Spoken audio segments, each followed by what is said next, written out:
คงหิวกว่าคืนไหนคืนนี้พวกเราจะกินอะไรร้านที่ผ่านไป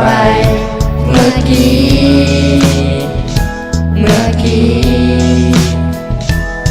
เป็นร้านตามสั่ง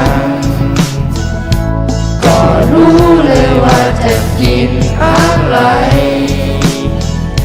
ตัวฉันก็เลยเดินตรงไปจะกินอะไรคิดไว้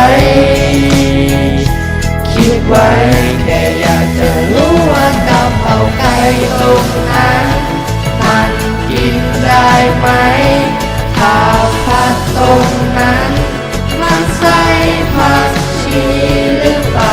ผัดคะน้ากับแกงไก่แต่ว่าผมไม่กินผัดไทย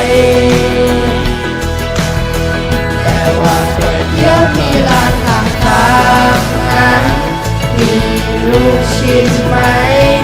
น้ำคนมีไหมให้เพื่อนเลี้ยงเราได้เปล่าถ้าเพื่อนเลี้ยงก็ดีใจแต่ตอนนี้เพื่อนไม่มีตังค์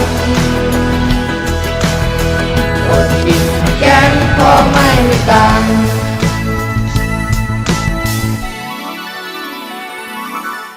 แค่อยากจะรู้ว่ากะเพราไก่ตรงนั้น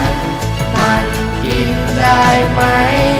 ข้าวผัดตรงนั้นมันใส่ผักชีหรือเปล่าผัดคะน้ากับแกงไก่แต่ว่าผมไม่กินผัดไทย